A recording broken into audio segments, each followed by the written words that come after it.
What is the future skill? আমরা যদি একটা ফিউচার স্কিলের কথা বলতে চাই, of course one of the future skill what we are really talking about is automation. আর যেহেতু অটোমেশন নিয়ে আমি কাজ করছি অনেক দিন ধরে। তো আমি আসলে এখন নেটওয়ার্ক অটোমেশন এবং আইএসপি অটোমেশন নিয়ে আমি আসলে গত ১.৫ বছর ধরে চেষ্টা করছিলাম একটা বই লেখার জন্য। I think that is coming to some senses যে আসলে কিভাবে বইটাকে একটা ফাইনালাইজ মোডে নিয়ে যাওয়া যায়।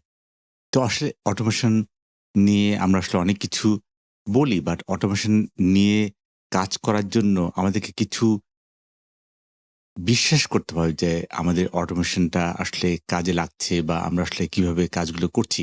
So this is VS code এবং এখানে আমি আসলে একটা ছোট্ট একটা অটোমেশন স্ক্রিপ্ট দেখাচ্ছি যে আমি এখানে যে সিসকোর যে স্যান্ডবক্সটা আছে সেই সিসকোর স্যান্ডবক্সটাকে আমি আসলে এই স্যান্ডবক্সটা আছে এখানে এবং এইটাকে আমি হোস্ট নেমটা চেঞ্জ করব। আমি যদি এই হোস্ট নেমটা চেঞ্জ করতে চাই, ধরা যাক আমি এটাকে বলছি যে Link3 টেস্ট। এটা হচ্ছে গিয়ে আমাদের হোস্ট নেম হবে।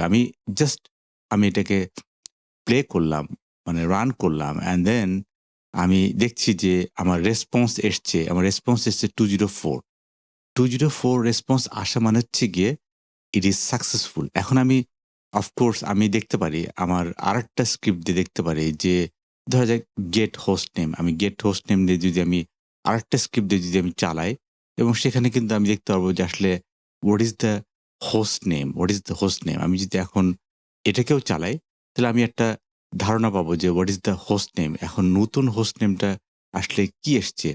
Of course Link3 test. But then যে জিনিসটা সবাই বলে যে সিইং ইজ বিলিভিং। আমি আসলে কিভাবে সিইং ইজ বিলিভিং? এখন আমি যেমন অলরেডি কিন্তু এই স্যান্ডবক্সে আমি কানেক্টেড। স্যান্ডবক্সে আমি যেহেতু কানেক্টেড, আমি এই মুহূর্তে আমি এটাকে যদি বলি যে না এটাকে আমার হোস্ট নেমটা কি? দেখতে পাচ্ছেন যে আমাদের হোস্ট নেম কিন্তু পাল্টে গিয়েছে। আমাদের আগের যে হোস্ট নেমটা এটা কিন্তু পাল্টে গিয়েছে। তার মানে হচ্ছে গিয়ে আমি এই মুহূর্তে আই এম কানেক্টেড টু মানে ডেভনেটস স্যান্ডবক্স আ iOS এ XC। সো এই যে iOS XC তে আমি যে কানেক্টেড এইটাতে কিন্তু আসলে আমি যখনই দেখছি যে আগে যে ক্যাটালিস্ট সুইচটা ছিল সেটা কিন্তু এখন Link3 টেস্ট হিসেবে সে দেখাচ্ছে। তার মানে হচ্ছে গিয়ে it has already been done। তার মানে হচ্ছে গিয়ে software can actually do many things। So এইজন্য আমরা বলছি যে এই যে বিভিন্ন রকম আমরা বলছি যে আমরা অটোমেশন করতে যাচ্ছি। তো অটোমেশন মানে হচ্ছে গিয়ে আমাকে এই পুরো জিনিসটাকে এমনভাবে ডিল করতে হবে, সেটা হচ্ছে গিয়ে আসলে আমরা CLI মোডে বা আমরা এই জায়গাতে কোনো কিছু করব না। আমাদের সব রাউটার বা সুইচ সবকিছু কিন্তু কন্ট্রোল করবে হচ্ছে গিয়ে একটা কন্ট্রোলার। সেটা SDR কন্ট্রোলার হতে পারে অথবা আমাদের সফটওয়্যার হতে পারে।